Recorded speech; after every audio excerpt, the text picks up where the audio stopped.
Hey guys, welcome to the next part of the TurbulenceFD series for Cinema 4D. In the last video, we went over the container object and all the different properties for it. But in this video, what we're going to be doing is going over the emitter tag. So I have a very basic scene here. It's basically just a sphere inside of this container, and the sphere has a TFD tag applied to it. So to get to the tag, you just right click on the object and go down to TurbulenceFD tags, and then give it the emitter tag. So if we click on that tag, what I've done is I've changed the temperature value from 0 to 1 because we know that by default all 4 channels are turned off. So I'm just going to use the temperature value just for this example during this tutorial. We're not really going to be creating any type of fire or smoke here, but rather just using the temperature just to illustrate all of these things and these properties that we're going to be talking about for the emitter tag. So if I were to hit start, that's basically what we're going to be seeing here because the viewport preview is set to none and it's also set to temperature channel. So basically right now we're just viewing the temperature channel. Alright, so I've got my timeline set to 3 seconds. So I want to change that to be longer than that. So I'm just going to take this to about 15 seconds. That should be long enough.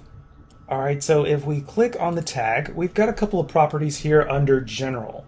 The first one is Radius. Now this particular option here called Radius, if this option here called Fill Object, if that option is on, then the radius really isn't going to make any difference right now. So basically what this means is that right now we have Fill Object turned on. And because it's on, that means that the inside of this sphere is going to be full of the fluid that it's going to be emitting. However, if we turn this option off here for Fill Object, then this option here called Radius now gives us a radius around the sphere in which the fluid will be emitted. So I'll just give you a little example here. Let's turn this option off for Fill Object, and I'll zoom in here for a moment. And I'm just going to leave it at a value of 1, and I'm going to hit start.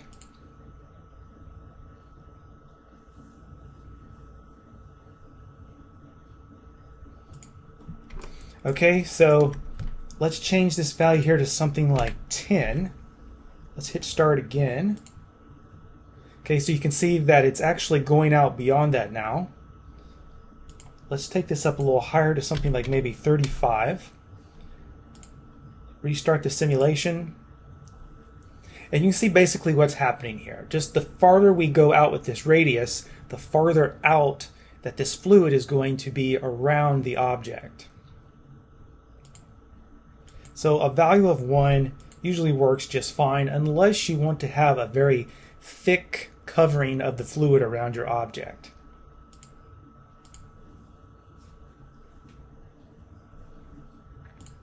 Alright, so usually most of the time what I usually like to do is just use Fill Object. Now there's one thing you need to know about Fill Object, and that is your object has to have volume on the inside. If you're using just a flat plane or some type of flat surface that's being bent or deformed or something like that, but it doesn't have any thickness to it, then this Fill Object here, it's not going to do anything. It's not actually going to fill your object. You've got to have thickness to it. There's got to be inside volume thickness to your object in order for that option here, Fill Object, to work. Alright, so the next one here is Restrict to Polygon Selection. This just gives you the option to select some polygons, and I'll just do that really quick. So what I'll do is I will just select a ring. I'm just going to make a loop selection around that, and I'm going to use the set selection command. That's going to give us the selection tag there, and we just want to drag that down here into this window. So we'll just drag that selection tag down here into the window, and then we'll back out again, and we will resimulate, and now it's only being emitted from those selected polygons. So this is pretty nice because maybe you don't want your entire object to emit smoke or fire or whatever you're going to be doing. Maybe you only want just a certain portion of your mesh to be used as the emitter. Okay, so let's go back to the emitter tag, and we're going to go down here to texture. Now this is where it allows you to use a texture in order to emit from. Alright, so what I'm going to do is I'm going to delete the polygon selection tag. Alright, so let's talk about this first one here called volume texture. Now you need to keep in mind that this volume texture basically just uses one of the procedural Cinema 4D noise shaders in order to drive what part of the object is going to be emitting from. Now as far as I know, this does not use UVW coordinates, and it does not use any type of 2D flat texture file. So if you're going to try to use some type of texture like that, it's not going to work, like a JPEG texture or maybe a Photoshop document or something. It's not going to work. This only works basically with the noise that Cinema 4D comes with. So in this case, let's just go pick a noise. So I'm going to go up here to noise, and let's go through these and let's find one, and let's try something like go through these here for a moment.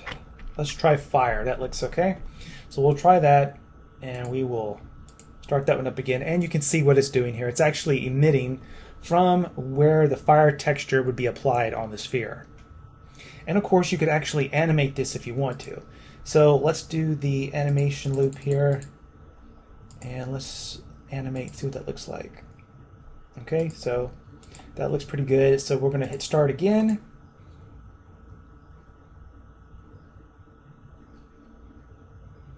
And you can see that it is animating. It's just kind of hard to tell, but it is animating because you can follow some of these streams and you can see that they're emitting, and then it stops, and then it just kind of moves around. So the animation does work for this.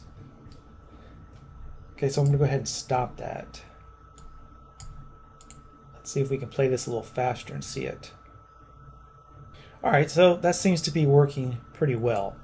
So let's go back and let's go ahead and just clear that. So that's how you use the volume texture. Now, of course, I was just using the fire shader that's there, that noise, but you can use whatever noise you want to out of all of these different noises that Cinema 4D has, which is quite a few of them.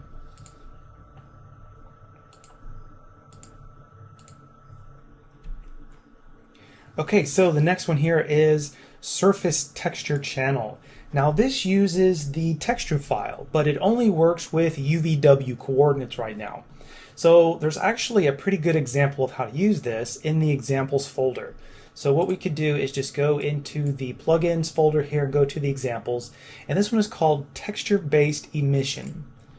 So we can open that one up, and what we've got here is a plane object. So you can see the plane object there, and it has a JPEG texture applied to it. So if we open this up, you can see here there is a 800 by 600. Oh, it's actually a PNG. I'm sorry, I said a JPEG, but it's actually a PNG texture of just a swirled checkerboard type pattern, and that's what's being used in the color channel, and it's applied to the plane. Now you need to keep in mind that whatever material tag you have on your object, let's just say we've got 2 or 3 of them on there, whatever texture you have that's all the way to the right, that's the texture that's going to be used for the emission. So if we've got, let's just say we've got this one here, and that one's on there, well, it's not going to work like that. This particular tag here that we're using for the emission, it needs to be all the way to the right. So you need to keep that in mind, otherwise it's not going to work correctly. Alright, so I'm just going to kind of zoom in here a little bit, and let's hit start. And you can see that it's emitting only from the white areas on the checkerboard pattern. So I'll stop that and kind of back up a little bit, and you can see where it's emitting from. It's only emitting from those white areas.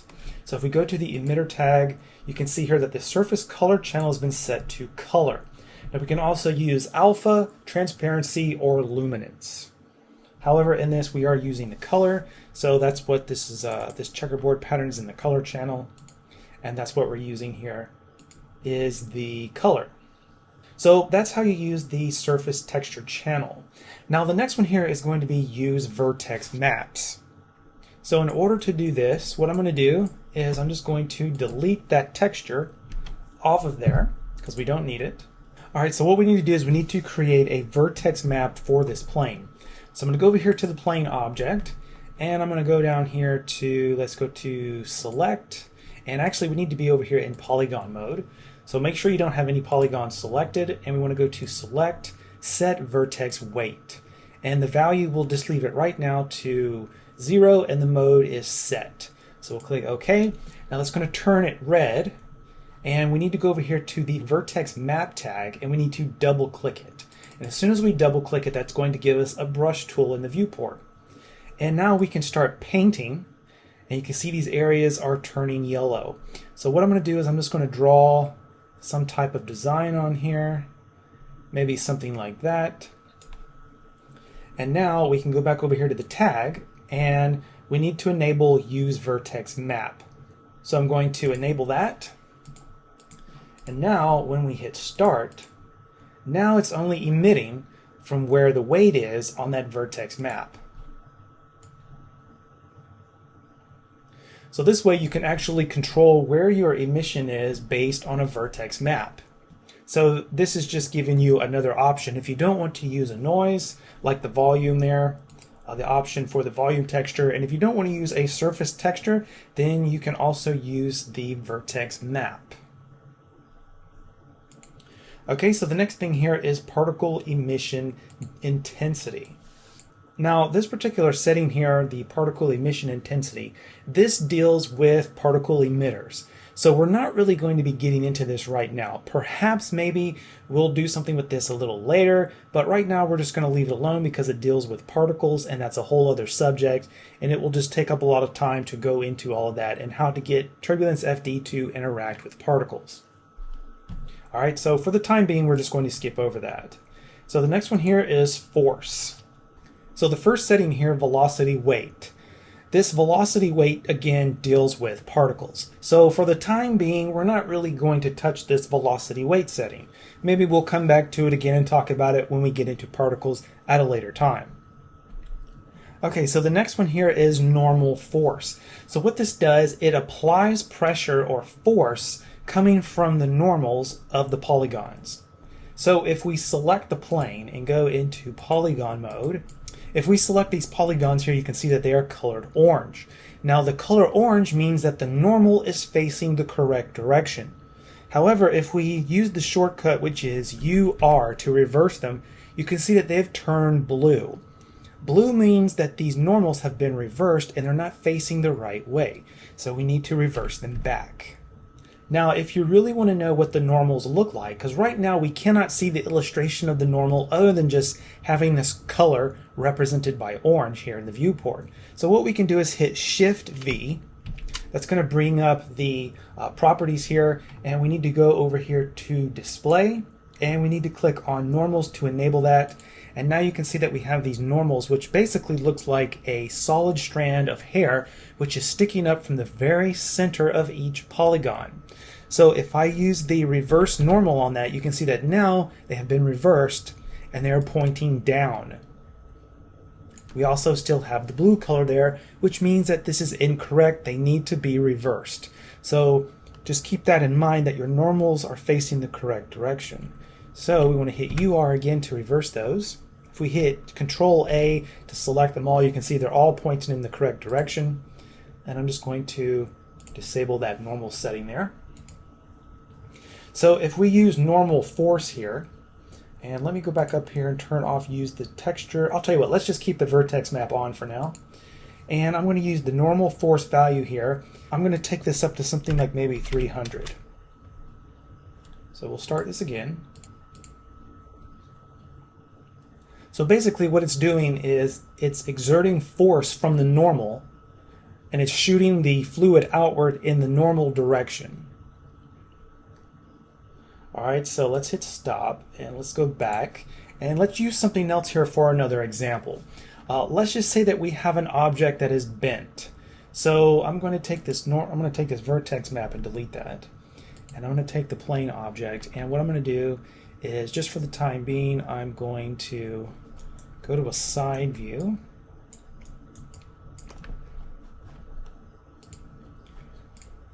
And what I want to do is I just want to grab some of these here. Need to enable or disable only select visible elements.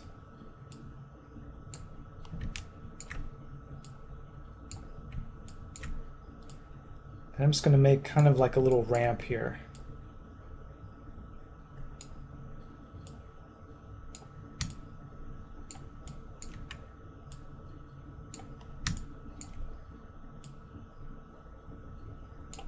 All right, and then we'll just delete those. Okay, we need to make sure that that is still inside of the container. It is. Okay, that's good. So what I've basically done here is just move some points around just to give us a little bit of an edge here where it kind of just like drops off, like some type of ledge or something. So if we look at this and we look at the normals again, so what I'll do is I'll just hit Control-A to select everything, turn the normals back on. You can see that the normals always point in the direction that the polygon is pointed in. So these up here are pointing up because, well, the polygon is laying flat and the surface is pointing straight up. However, these here on the side, these are pointing up at an angle. So of course the normal is not pointing straight up, it's actually pointing in the direction of the polygon which the surface is facing. So what we could do is resim this again, but this time what should happen is these normals will emit the force, but it's not all going to go up like it did last time. It's actually going to go up at an angle in the direction where these normals are pointing.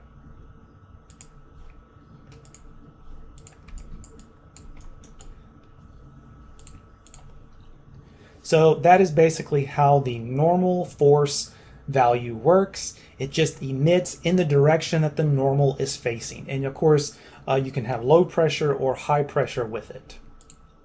Okay, so what's next? Let's go look at the tag again, and the next one here is directional force.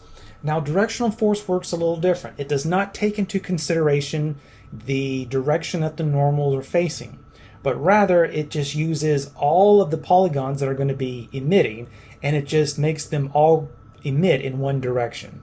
So let's take off normal force there to 0, and let's use directional force, and let's give it a value here of something like 400 for the X, and let's hit start.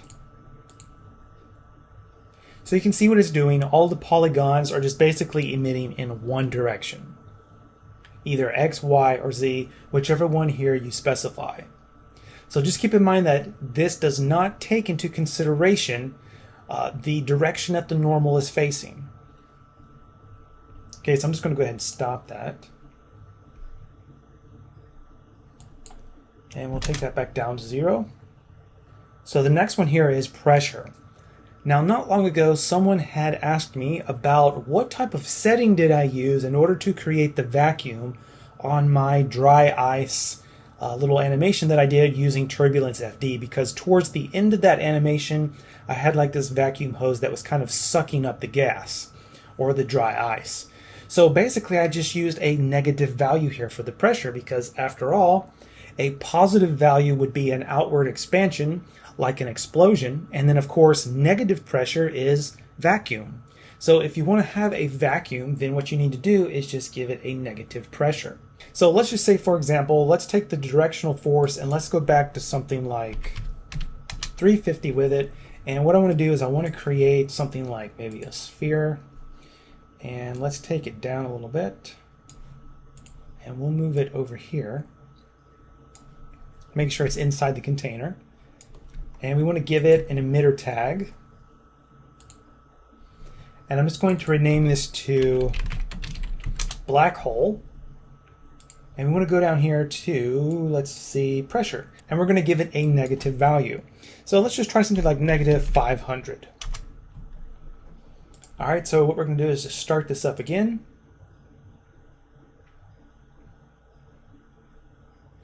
And you can see what's happening here. You can see that before, when we emitted this to go in one direction, you can see that it was all going in one direction, whereas now we have this negative pressure, which is basically acting as a black hole, and now it's starting to suck in some of this fluid. So I'm pretty sure that we could probably create some pretty neat patterns with this if we move the sphere around, and we could probably go up with the setting a little bit more. So let's go back to the setting and let's take this to negative 900.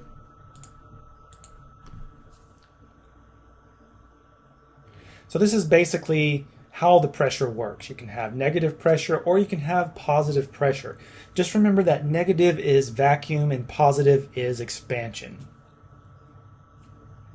So this is how I created the vacuum effect.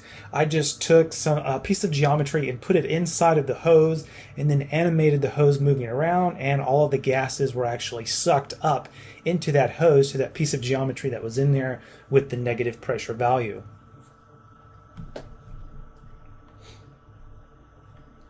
So I'm just going to go ahead and stop that.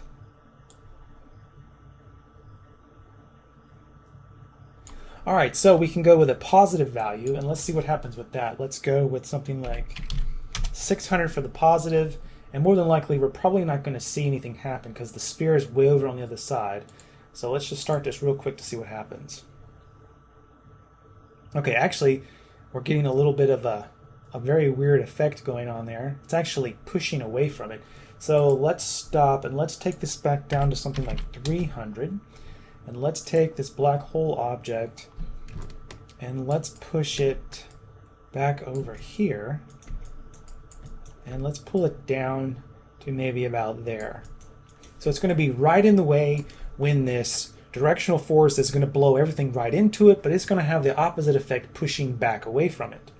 So that ought to be interesting to see what happens.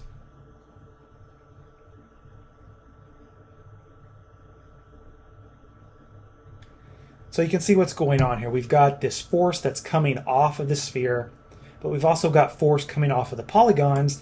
So we're getting this really weird looking cloud type thing going on here, which actually looks pretty cool. And we could probably go a little bit more with it. So let's take this value and just one more time, we'll just take it up to something like maybe 550. See what happens here. You can see it's already starting to take effect. And it's already starting to get a little weird around it. So they probably went a little too high with it. Yeah, we did. Now we're getting some very erratic results with it. But that's okay. It still looks pretty cool. All right, so I think that pretty much wraps up this part, because if we go down further, you can see that it's basically just the channels, and we pretty much already went over what the channels do. Now there's one thing that I don't think I talked about yet, so I'll just quickly mention it. What we have here over the top of each one of these channels, we've got the temperature, density, fuel, and burn channel. And over each one of those is a value here called set or add. Now if you have it set to set, what that means is that that value, let's just say for the temperature channel we have a value of 1. So what that means, if you have it set to 1, and this value here is set to set, then it means that that value is never going to change. It's always going to stay at a value of 1. So if we change this mode here from set to add, what's going to happen is that it's going to add 1 for every second that goes by. So per second, it's going to add a value of 1. So that means that over a period of 10 seconds, this value is actually going to be at 10. So if we change this over to something like 2, it's going to add 2 per second. So it's going to add 2 for the first second. The second second is going to add another 2, which means that this value is actually going to be set to 4, and so on and so forth.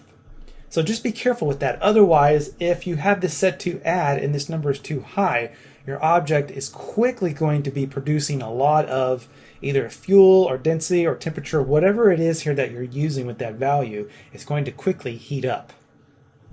So just keep that in mind, that add will add whatever you have per second, while set will keep it at what you have it set at per second, and it won't go beyond that. It will stay at that value. All right, so I think there's one more thing that I forgot to mention, and this is very important. And then after that, this will conclude the lesson. So what we have here is a collision object. And I actually skipped over that first because I was dealing with radius and the fill object. So we just skipped over collision object. So this collision object by default is turned off. And what that means is that whatever object you've got this tag applied to, it will not act as a collision object, and your fire and your smoke will not be colliding with the object. So I'm going to close out this file, and I'm going to just delete some of this stuff here. All right, so let's go back and make sure we don't have anything on the texture. Okay. So what I'm going to do is I'm going to set up a cube, because remember, anytime that you want your object to interact and anytime you want it to be used as a collision object, it's got to have thickness to it. It's not going to work with a flat plane because a plane doesn't have any thickness. So whatever object you want to collide and interact with your smoke or fire, it's got to have thickness. So we're just going to pull this up and I'm just going to flatten it out.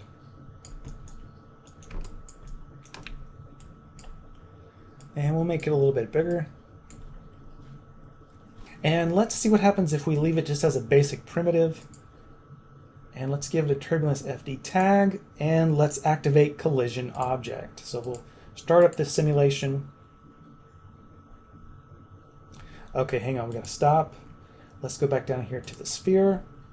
Okay, I think the issue why it's not rising so fast is because we need to activate fill object. All right, so let's go back. All right, so there we go. So now we've got our fluid that's rising up, and let's see what happens when it hits it. It's either going to go through because it's a primitive, or it's going to interact with it. Let's find out. Okay, so a primitive does work. All right, so it is interacting with it. It's going around it because we have collision object turned on for that cube. Now there's something very important about collision object, and I'm going to stop this. And I'm going to go to the container object, and I'm going to go over to viewport preview, and I'm going to activate show grid. All right, so let me rewind this to the beginning to get the smoke out of the way. And let's zoom in here to the cube. Now this is going to be really hard to see. It's going to be hard to see this cube. So let me kind of go to a different view here. Okay, so let me zoom in here. All right, so you can see the cube here. I've got it selected. Now notice that each one of these little squares here, remember in one of the first videos that these little squares represent one voxel. So this is a voxel grid. And notice that we're able to squeeze in maybe 1, 2, 3, 4 of these voxels. And let me get the little doodle tool here. It's been a while since I've used that. Let's get the doodle paint. Okay, so imagine, let me just grab a different color here, something we can see against the background. All right, so we've got these here. This here is the cube, and we've got 1, 2, 3, 4. So those 4 voxel squares there will actually fit inside of the cube. If we were to take them and push them over to the right, you can see that they'll just barely squeeze, all 4 of those will squeeze into the cube. Now, the important thing to remember is that any time that you have an object that's going to be used as collision, you need to make sure that you can at least squeeze one of these voxel squares inside of the thickness of your object.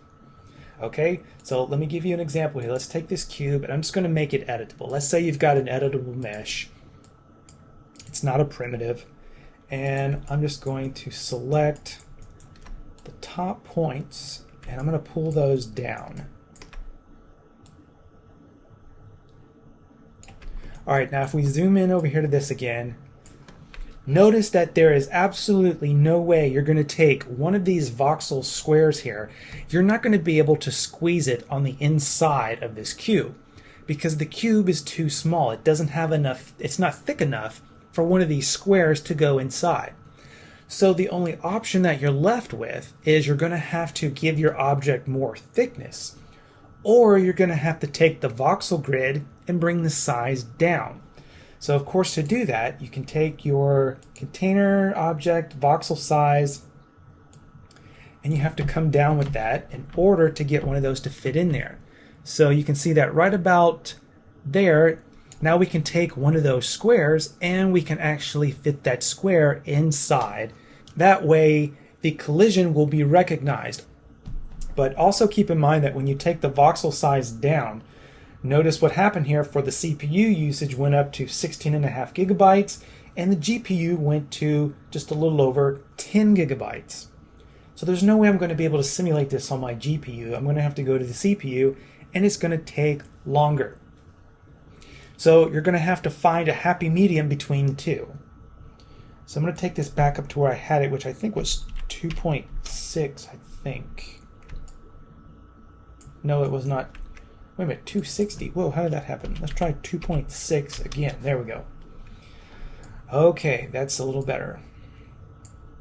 Okay, so that's just a very important thing to keep in mind when you're using these things as collision, because you're not going to get proper collision if you can't get at least one of those voxel squares inside of the thickness of your object. And to prove it to you, I'm going to leave everything the way it is, and I'm going to go back over here and resim this.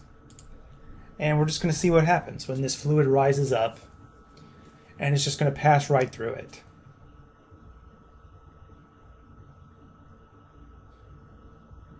So there you go. We didn't get any collision at all, and I'm going to stop this. And even if we go to the cube, and you can see we have collision object turned on, it's still not going to work. So what we need to do is just go back over here and grab this just to make it big enough to get one of those voxel squares on the inside. And then once you have the thickness that you need, then we can resim this, and now we should get proper collision.